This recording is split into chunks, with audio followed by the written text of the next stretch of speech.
Good evening, ladies and gentlemen, and a very warm welcome to each of you to The Flip Side, which is an online conversation that is brought to you by Pick a Book.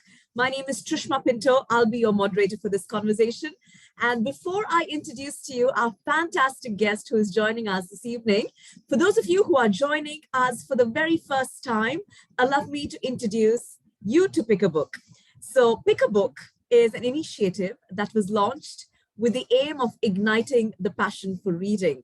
It has several clubs in various cities across the globe, and Pick a Book is a space where readers can select a book, can read and research the book thoroughly, and then present the book as a summary before an audience. So in doing so, Pick a Book not just inculcates the habit of reading, but it also helps to impart a wealth of knowledge while also honing our readers' communication skills. Our discussion today is called The Flip Side, which is again a Pick a Book initiative.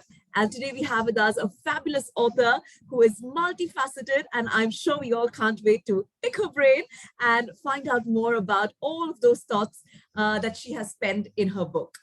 Now, of course, if you do have any questions for our guests, you're welcome to use the Q&A box on Zoom to submit your question, and we will be delighted to present your question to our guest. And apart from questions, we'd like to encourage all of you to even actively share your thoughts as the conversation unfolds. So don't be shy. Let us know what you think in the Q&A box while the session is in progress. So with that, let me now finally introduce to you our brilliant guest this evening. Joining us today, we have Dr. Meenakshi Ananthram, and she is founder and CEO of an event management company called Razzmatazz, which is today one of the leading players in the event management field in India, having organized over 4,000 shows.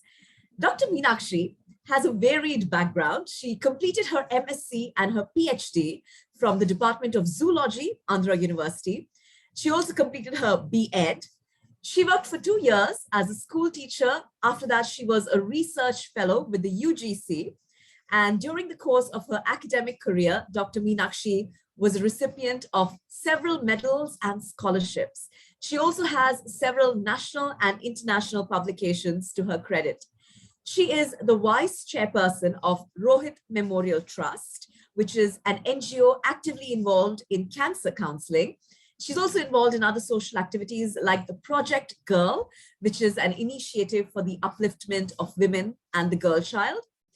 Dr. Meenakshi is also a poet of repute. She has won an international award. She has authored a book called C'est la vie, a collection of short stories. And she's also written the book Mariposa, which we'll be discussing today. She was a regular columnist for many publications. And not just that, she also has a background as national handball player. She represented Tamil Nadu in cricket as well.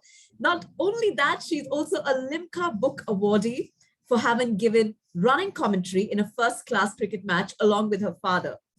So Dr. Meenakshi was featured in Reader's Digest, in India Today, in several other media outlets for her very notable achievements. And we're so glad to have her here today. I'm sure we're in for a very interesting conversation. So on that note, a warm welcome to you, Dr. Meenakshi. Lovely to see you, and lovely to have that introduction. Thank you so much, lady. So you made my job very difficult because Dr. Meenakshi, you have so many facets to your personality. If I had to ask you to describe yourself, how does Dr. Meenakshi Ananthram see herself? Dr. Meenakshi Ananthram is a very, very ordinary woman. She's an ordinary woman who's led a very extraordinary life. A simple, honest, palpable, but confident Indian woman who cannot be underestimated. That would be me and my tribe. I think I represent the whole lot of people of my generation and a few other generations of women in India who perceive to have a say in the matter of life. And I believe life is a great event to be celebrated. That is me. I love the fact that you say life is an event. I also know you believe life is a book. So let's talk about that. Why do you say life is an event? And why do you say life is a book? You know what? As a child, I was born to very, very illustrious parents. I've always seen my parents, outdoing themselves daily. life was such a beautiful set of events every day as I grew up. My father was a Ranji Trophy cricket player, very well-known cricketer of his days, and my mother a very, very educated, erudite woman. And she was the principal of a school, a teacher, and later she went on to become the manager, the first Indian manager of the Indian women's cricket team. So every day, I would wake up saying, wow, something exciting is going to happen. So it was almost like it was eventful every day of my life. So when I say life is an event, and finally I meander into the event management space so easily and find my entitlement there, because I've always seen my parents telling us that life is a beautiful event. So for me, everything we do, we celebrate it as an event. Whether it's good, bad, ugly, life is still the beautiful event. And why would you say life is a book? I would love to read life as a book. Trishma, for many of us, a book is an enigma. When you look at a book, we look at different experiences. For some of us, we judge the book by the cover. We look at the book, the front and the back, and then we decide that this is not the book for us, or this is the book we will read. But many of us who dared not to judge a book by its cover and open the first few pages and actually take, a little dip into that book, it's only then that you realize that the whole story of life is nothing but those beautiful alphabets that form these stories of books. A book is a world, as all of us know, it's an entire museum of experiences. And when I say life is a book, my life story today has been compiled into books. And every time I read my book, I see different facets of myself. And I'm sure for each one of us who have believed in writing either a diary or scratching notes for ourselves, sometimes in your life you'll realize that the story you wrote for yourself is our affirmation to God that you have to be that person, and that story becomes true for you. So life is indeed a beautiful storybook. Wow, let's now talk about the actual books that you've written. So I know you've written C'est la vie, you've written Mariposa. Can you take us through what these books represent? What do they talk about? Yes, about 8 years ago, I compiled my short stories. Even as a young girl, I used to write these fantastic stories, which are very, very, out of the ordinary. And people would laugh at me saying, this is impossible. And these are fictional stuff. And even as a little girl, it was only my mother who would say that, Meenu, you write so well, so write it down. So every other weekend, I would submit a story to my mother. And there started a beautiful relationship, a written word relationship between mother and daughter. And, amidst everything, my mother was a very hardworking woman. She would come home after working in a school and she would take care of all of us, but she would still have that 1 hour every week for her, Meenu. And we would sit and discuss many things, amongst which there was like boyfriends, there were experiences of life, and of course, my stories and my imagination. And she would always goad me on to say that, write your book, you are a writer, you are a writer. So whether I was a writer or not, in my mind, my mother had put the seed in that, you have to write a book. And the book is the only true story you will say. Your every other story is a lie. Your true story will only be your book. So, when you leave the planet Earth, the only legacy you can leave are your thoughts, because, your body will deceive you. You will go back to being ashes. But the words you spoke, the words you wrote, the words you delivered into people's minds and impacted them will remain forever and ever for many generations. So, this is how I started writing. And somewhere down the line, I lost myself in, being an academic scholar and being a gay sportswoman. And I would keep scratching and writing my little books, but my stories, but they never came up.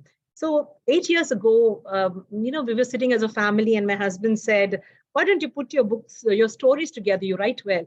After marriage, I married this amazing, wonderful man. And he was actually like a Guruji for me. And somehow I feel I live in Gurukula. So when Anantram came into my life, and I was very, very young, I was only in the 10th standard and he was in college when I met him. But still, he was that one person, the role model, the mentor I had looked up onto. Because after my mother, he was the only one who would tell me to keep writing. So I would hold on to him so that somebody would come back and say, Meenu, write. And those stories were incomplete till he told me to put it into a book. So when C'est La Vie happened 10 years ago, Penguin had approached me to write, and Partridge published the book. I was very apprehensive because I was a first time, professional publisher, and I didn't know how to go about it. But I only told myself that I will tell the truth. My stories are simple.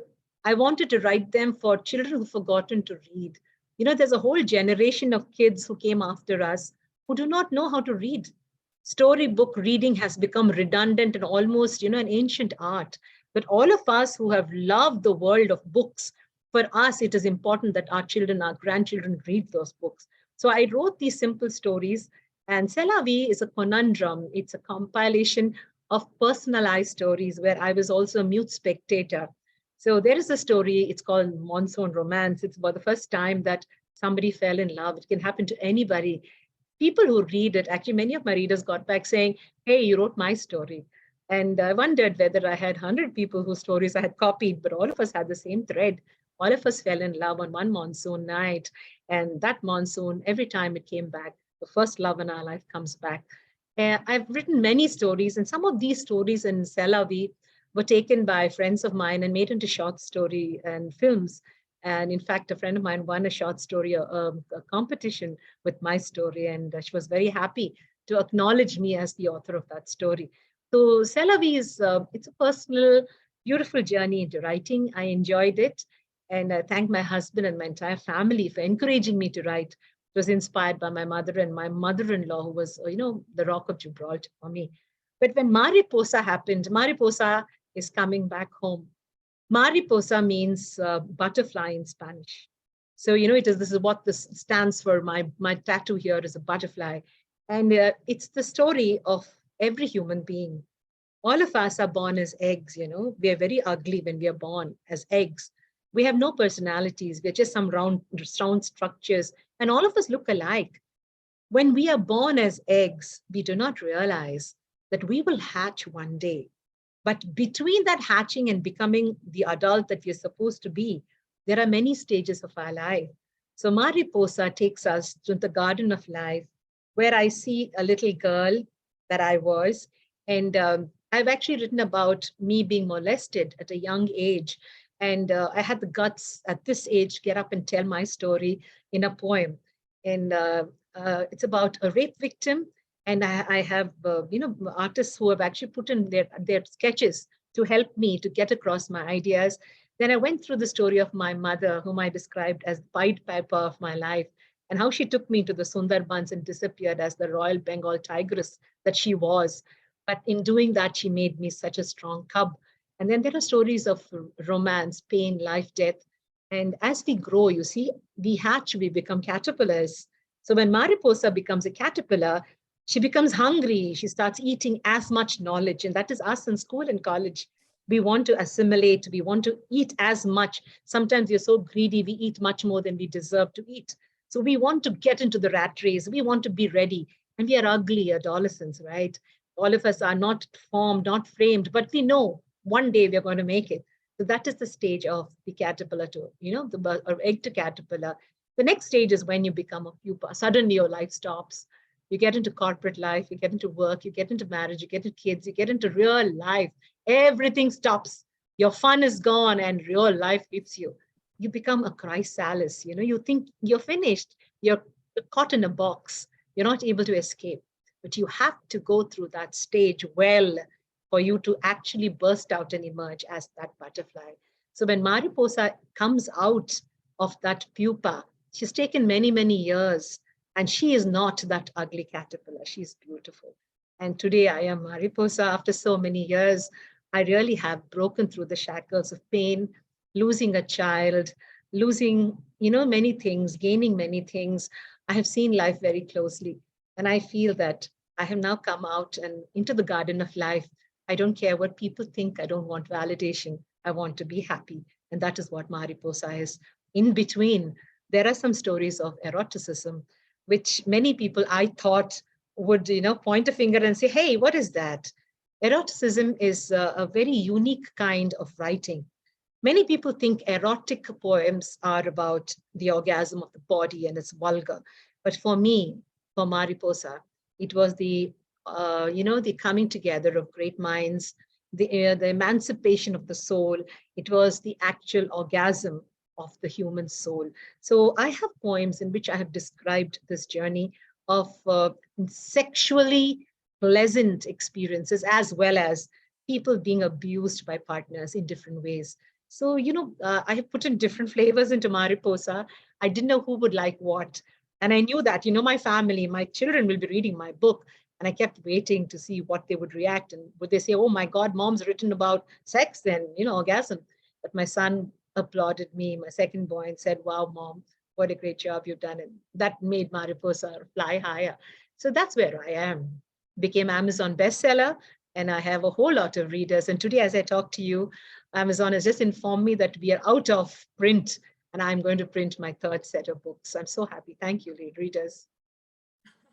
Wow, and I'm sure we have quite a few of your fans, your followers, your readers who are on the call. I'd like to once again just remind all of them, we are open to your questions. We'd like you to please interact with us. The Q&A box is for you, so please do send in your questions and I'll be happy to address your questions to Dr. Meenakshi. So while you send in your questions, let me ask the next question to our lovely author here. You did speak about losing a child, and you've written about it. How has this experience changed you as a person, as a writer? Trishma, there are some times when, we're never ready for life. We always think that, we get the best and we have the happiest times. So it was a moment like this when the entire family was celebrating life and enjoying with, carelessness and with the joy of just being alive, that suddenly one day the word cancer entered our house. And our son Rohit was diagnosed with bladder cancer. Rohit was a 21-year-old, handsome, strapping young man. And he was like, we were such a close-knit family. And for us, each of us mattered so much. It was such a big aura that had suddenly become dull. And we lost him after 5 months. We couldn't save him. But those 5 months had changed everybody in our house. My husband and I became more philosophical. We started realizing that our child was telling us something, and our son would talk to us on, you are educated parents, go out and tell the world that doesn't know so many things, that cancer can be fought, that, chemotherapy, doctors do not help us during chemotherapy. They give us the medicine, they don't tell us the side effects. So Rohit even wanted us to go and tell younger people about the sexual, the aspects of chemo. Once you have chemo, what happens to your libido? What happens to, how do you feel? Because young boys and girls don't know whom to discuss this with. So he was so frank with us. And this was a journey by itself. The journey was inwards, So when we lost him, Anantram and myself, we were very sad, but we knew that, it was good that he went in 5 months and didn't suffer that horrendous disease because he had won it. Rohit was also a poet. He and I used to write lots together. So for me, my poet friend had actually won, and his poetry will live on and on, much beyond him. But having said that, we started an NGO in Rohit's memory, and we've done quite a bit of work at grassroots levels. We have social workers who support us. The Rohit Memorial Foundation is today 15 years old. We have musicians who come every year, Alka Yagnik, Parikrama, the band, Sugandha Mishra, SP Balasubramaniam, Shankar Mahadevan, always stood by us and did programs for us to raise funds towards cancer awareness. And we have social workers like Gurmeet Kohli, Sharada Vanka, who have joined us, and very, very meaningful people. Today, my husband and I are medical clowns. I say this with pride because we are India's first palliative medical clown couple. We go to hospitals dressed as clowns with an entire tribe of beautiful people, and we clown around with little children who are terminally ill with cancer. But believe me, we're not there to showcase our clowning skills. We're there to tell the children to have a good time and hold the hands of those sad parents because nobody told us how to handle pain. So we manage pain. We try to hold the parents and tell them that to be ready for the child who's passing away. Nobody is ready, Trishma, but we do palliation, and it's a whole world in medical terminology. So this clowning is very serious, and TEDx has asked us to come and talk as a couple. I'm so proud. Anantram is my best friend, and we both will go together and spread the story of happy clowning and palliative care. So this is how, the story of Rohit and his passing away. In passing away, he gave us such a solid story. Anantram and I are going to author a book next after this, and it's called, I don't know whether you can see it, but we just launched the cover. It Can Survive. It's a story of two clowns. So this is Mampi and Bonji. They are the two medical clowns. As you can see, that is Anantram and me. And Can Survive is a story written by two clowns who tell families that have lost children to cancer that they can survive the disease, because after the child is gone, the whole ecosystem collapses. So don't die. Don't die with your child. Live on. You can survive cancer. So that is the story we bring in the next book we are going to publish us now. Hopefully, Anant and I will make an impact. He's an amazing writer himself, an Amazon bestseller himself, a great teacher, and he's always my Guruji. So that's how it is. Thank you. Wow.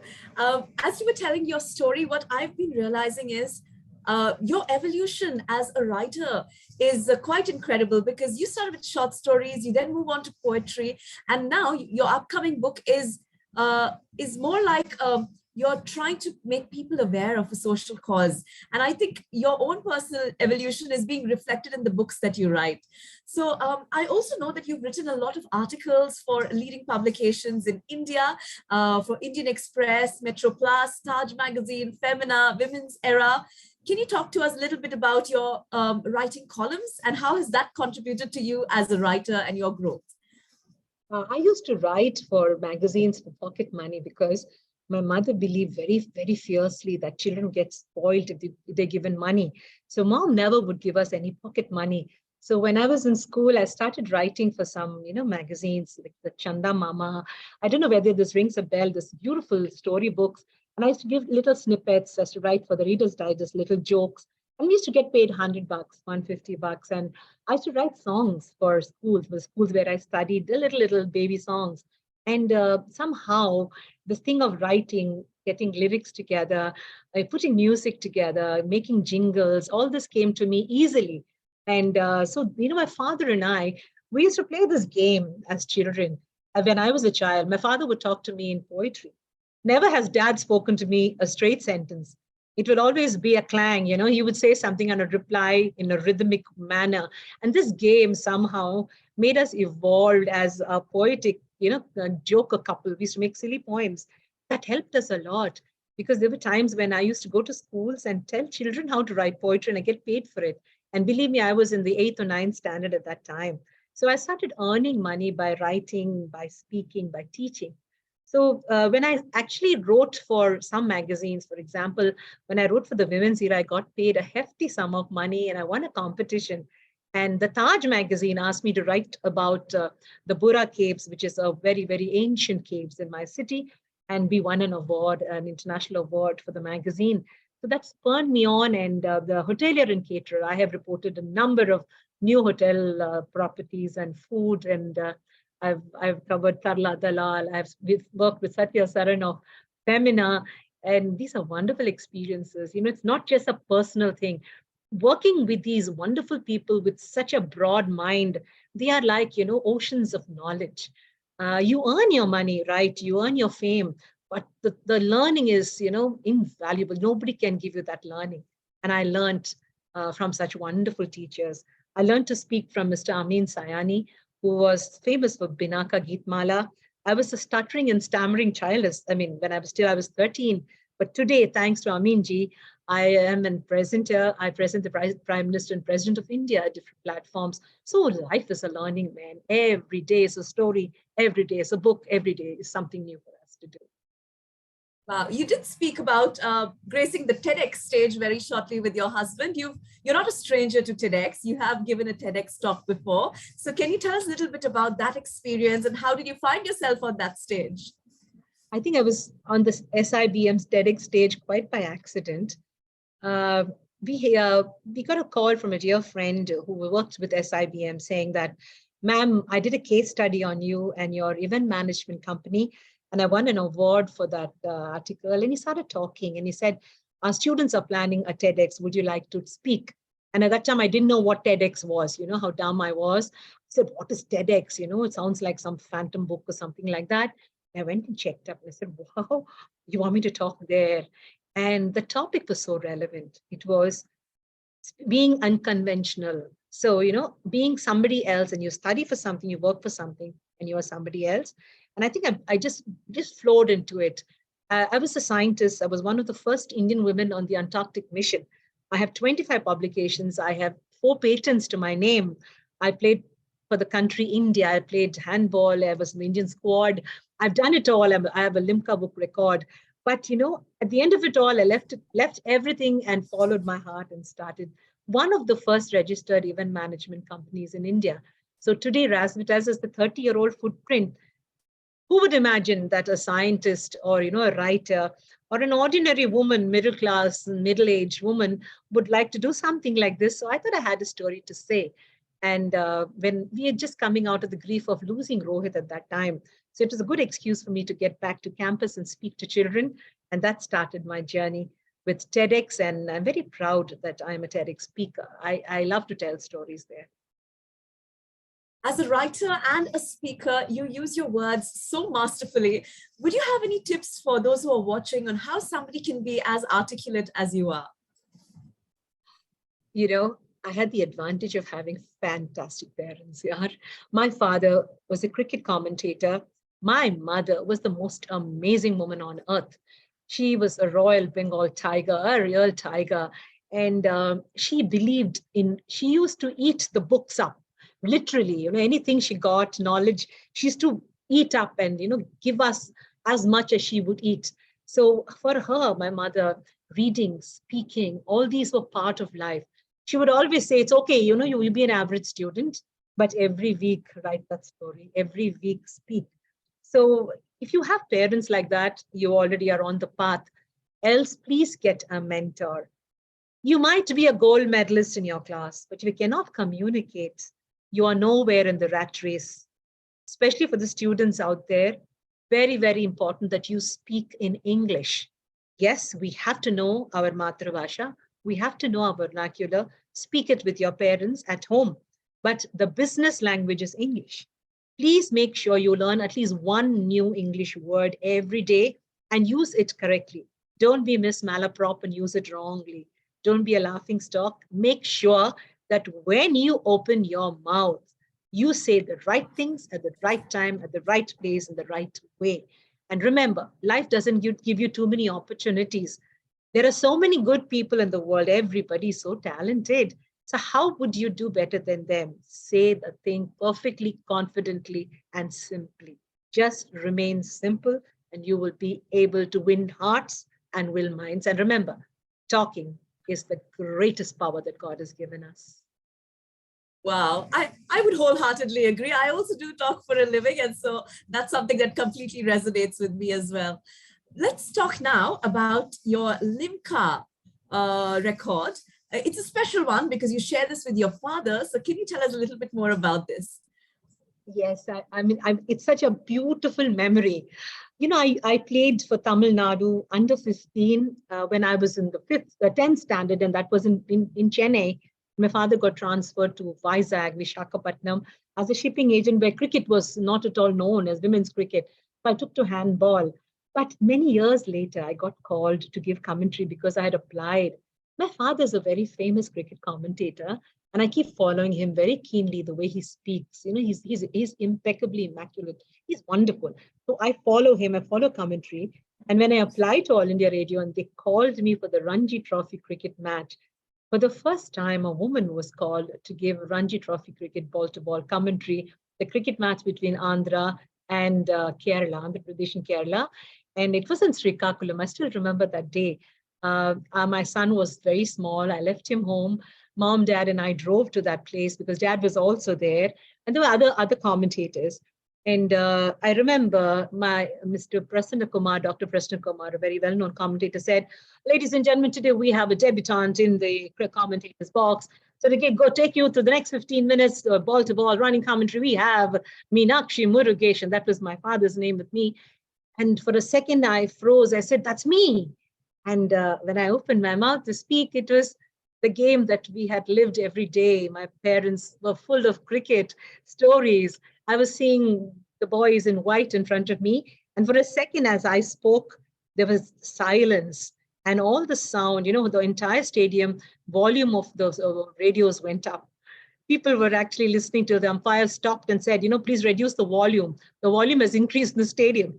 People were actually listening to a woman's voice speaking about the gentleman's game. So it was a warm welcome for me.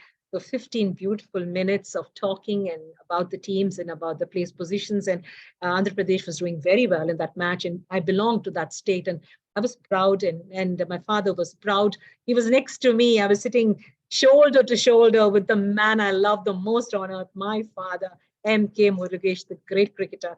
And after that, the match, after a week later, somebody said, you've just created a record. I said, what record? We were called to give the Dilip Trophy commentary and also for the West Indies versus India the cricket commentary by All India Radio. And after these 3 sessions, suddenly we see an article in the newspaper saying a Limca Award created by father and daughter. And it was so wonderful. Some scribe, a wonderful scribe, had taken the story ahead, published it, accepted by Limca, and thereafter in 1994, the Limca book published this record, unbroken record between father and daughter. Later, I realized, even now, we are an unbroken record in the world. The Guinness has called in and asked us to record a world record for us, and we're going to put it in the Guinness World Record. So, Dad, I'm so proud of my father and the fact that I stood next to him, held his hand in his own game, and we made a record together. I think it's a beautiful memory. And that is the Limca book and the Guinness for us.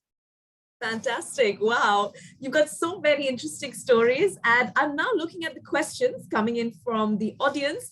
Perhaps we'll go into their questions now. So there's Gurmeet who is asking, I've always been your fan and I wonder how you juggle so many roles that you play. Which role makes you blissful and complete? That's the question. Hey, Gurmeet. It's so wonderful to have you with me. Gurmeet, this question you asked, that I never have an answer for that. I exist in many verticals and I enjoy every existent vertical that I present myself in. But I think of late, I've taken a certain spiritual angle to my life, which I enjoy.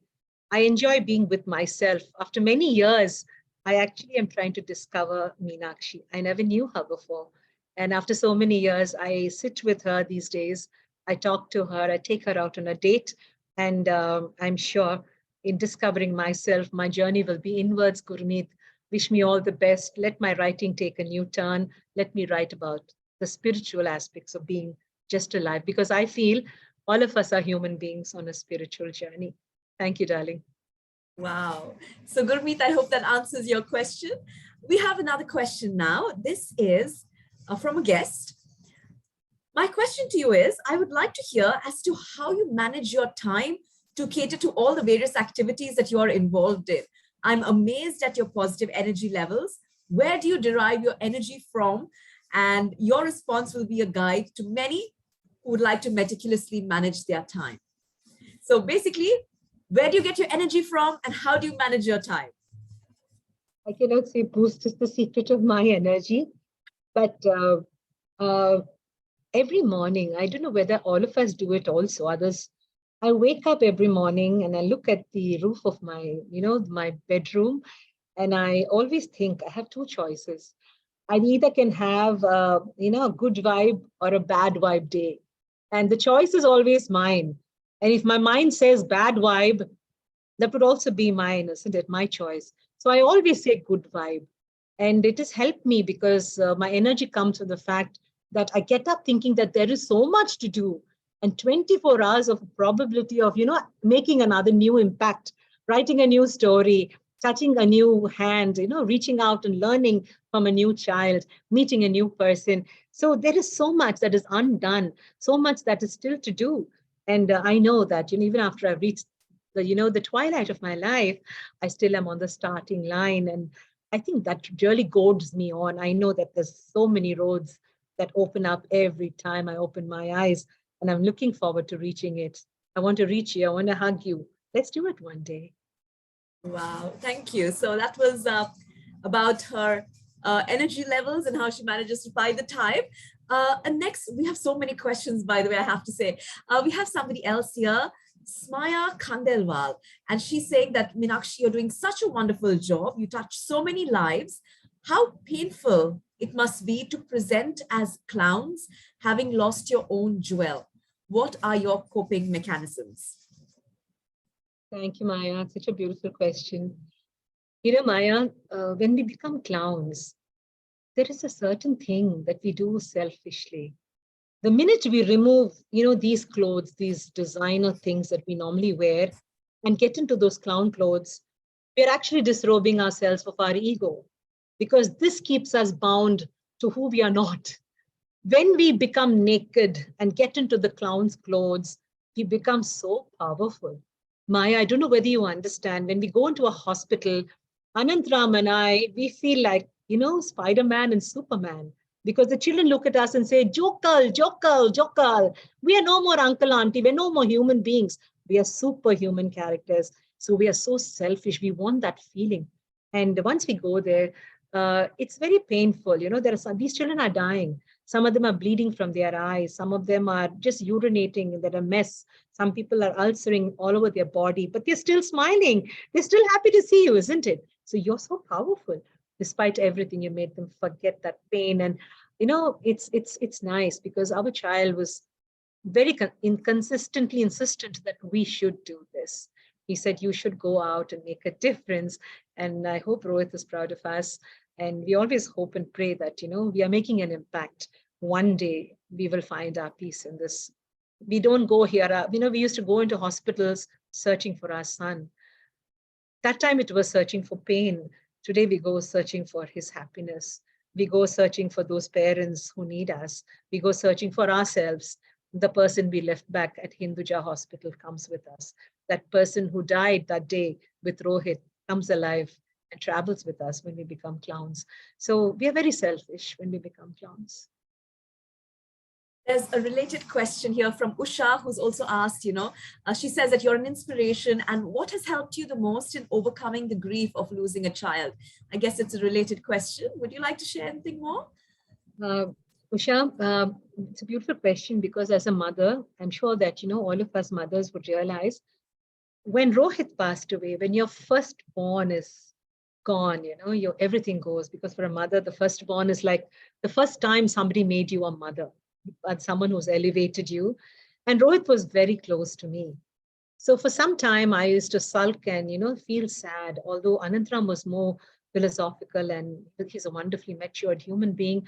I could not handle the pain. One day, my younger boy, Rahul, walked up and said, Ma, I'm still alive. And I realized for a second that, oh my God, what am I doing? I created two boys equally. And here, this beautiful, beautiful boy who's lost his brother, he needs me much more than anybody else did. And I was being selfish and wallowing in self-pity. So I was able to handle myself. And I thank my son, Rahul, because he's such a strong rock. He has taken us ahead beautifully, never made us feel the absence of his brother. And he and his lovely wife, they make us feel so complete. Wow. Let's now move on to a different topic. Somebody here is saying, my goal is to become a successful event manager. You are an inspiration. What is one skill an event manager should learn? Hey, that's a good question. When I started event management 30 years ago, they did not know how to register my company because there's nothing like event management. But today, it is a rat race. It's a war zone.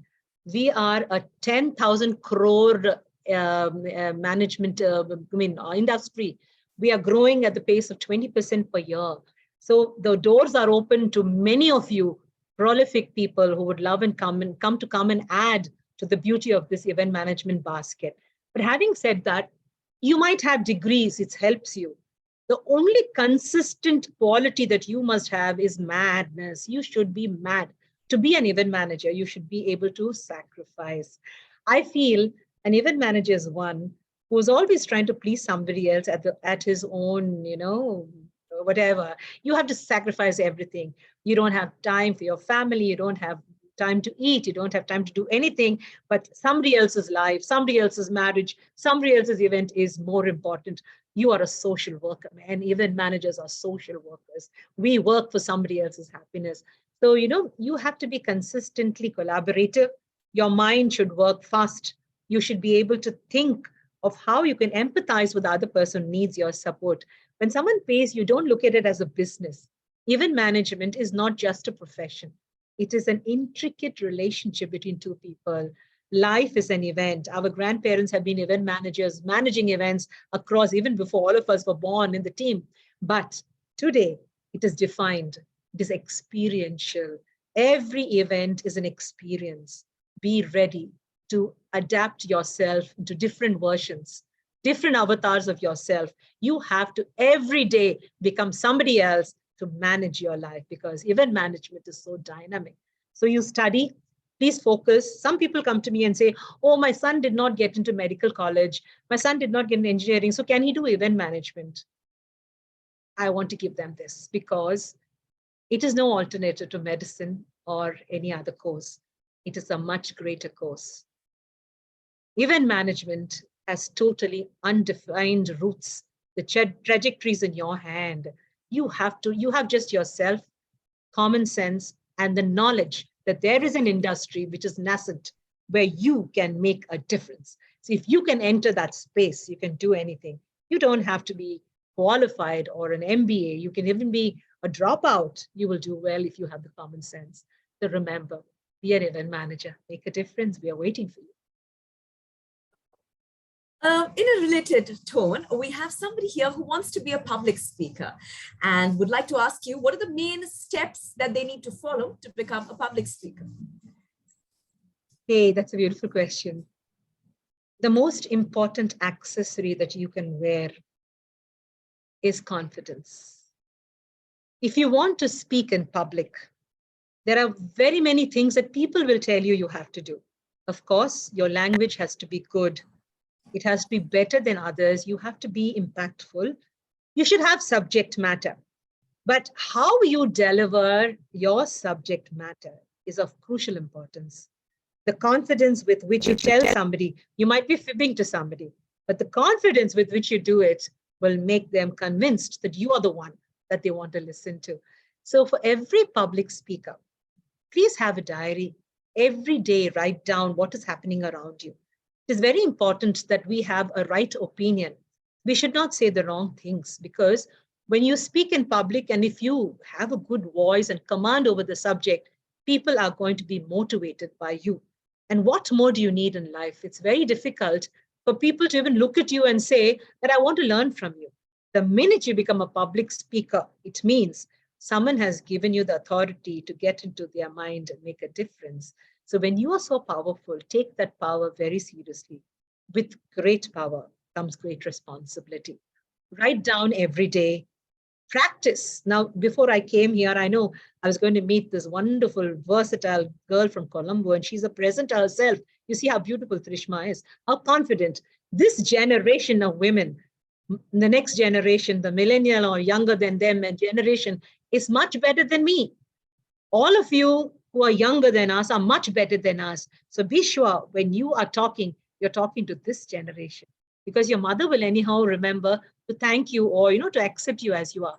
Be progressive. Every day, fight the rat race at your own terms. Get into the difficult race. Try to upgrade the way you think, your body language, your eye contact, the way your entire persona is. When you enter a room, if you're a public speaker, people should say, wow, who's this wonderful girl? They should not just say, what a beautiful chick. No. Who is this beautiful person? Because they know that you are confident. And the minute you open your mouth, you seal the deal. You hit the dart straight to their heart with your words. So be perfect, strategize your life, and speak your way to glory. Wow. Well, we're almost running out of time. I can't even believe we have only about 45 minutes and we're already at the 44 mark.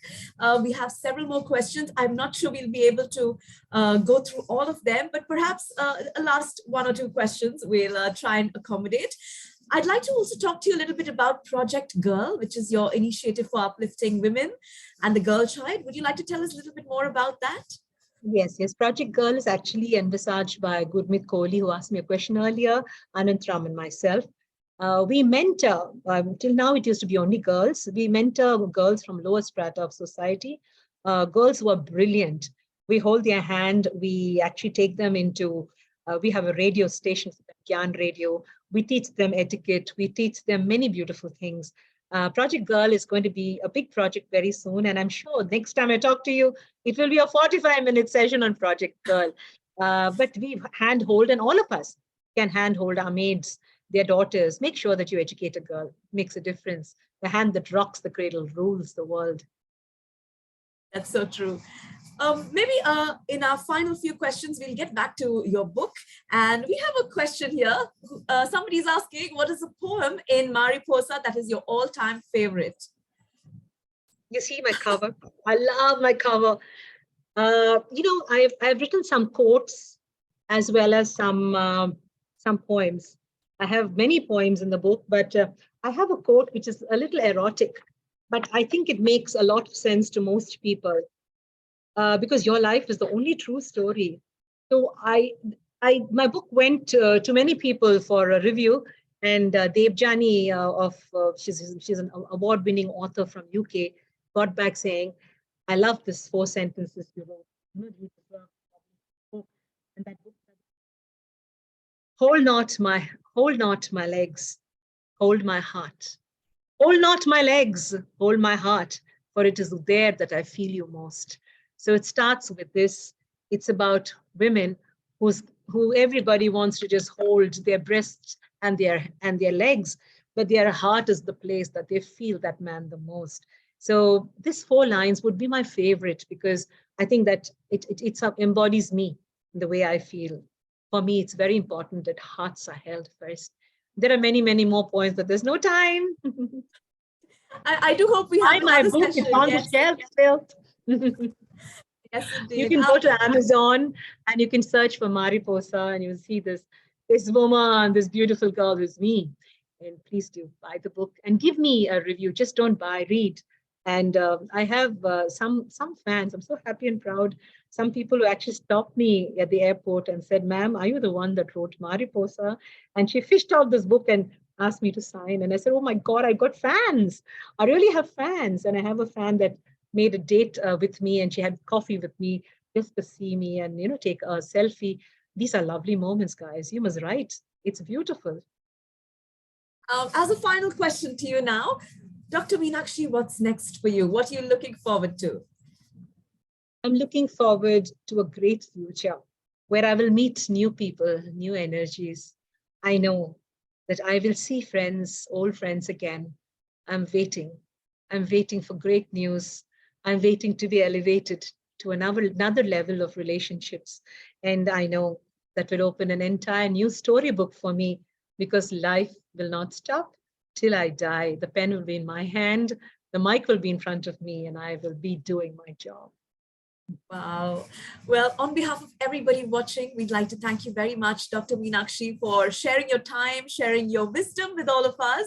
I'm sure all of our participants agree. It's been a conversation that's opened up our minds to new ideas. We take away so many gems of wisdom from you, and you are such an inspiration.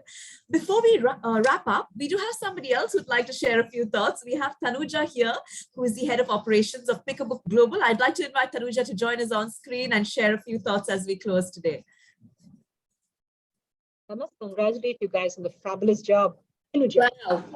Wow. Thank you. Thank you so much for being here. And very kind of you to be here. I know how busy you are being in Vizag. We know that. But thank you so, so much. And don't you think so, Trishma? The session is too brief to know about her. We need to have a flip side session too for her as well. I'm sure I'll check with her. Thank you. Thank you so much. Thank you, Tanuja, for inviting me. And I just love the way you did it, your job, Ms. Pinto. God bless you. Thank you so much, Dr. Meenakshi. You're such an inspiration. Well, on that note, and to end the session, I would love to ask, what book do you recommend others other than just your book, which had the most, I mean, what do you say, the biggest impact on you? Of late I'm reading this book called Sapiens, and I would like you all to research and find out. But for me personally, Gone with the Wind was my safe, beautiful book as a child. I read it book so many times. I saw the film. It's a romantic story set in wartime, and it's almost like it describes life. Sometimes life is a war, and how this girl finds love in the middle of it all, and the bad and good qualities of being in love, a conceited woman. It's Gone with the Wind is my favorite book, man. Fantastic. Thank you. Thank you, Tanuja, for joining Thank you us. so much. Thank you, Trishma, and thank you so much again. Right. I see we still have questions coming in. Unfortunately, we won't be able to cover them all, but let's hope that we can get Dr. Meenakshi for another session here at Pick a Book, and then check on her next publications, which are coming out soon as well. So on that note, thank you so much. Thank you, Dr. Meenakshi. And let me also remind all of you who are joining us, continue to read, continue to keep picking up new books and enlarge your viewpoint of the world. Remember, reading is a cornerstone of any creative endeavor. So if you'd like to be great at what you do, pick up that book. On that note, thank you so much for joining us here at Pick a Book, and we'll see you at the next session of The Flip Side. Thank you, ladies and gentlemen, and have a great week ahead. Bye. Thank you.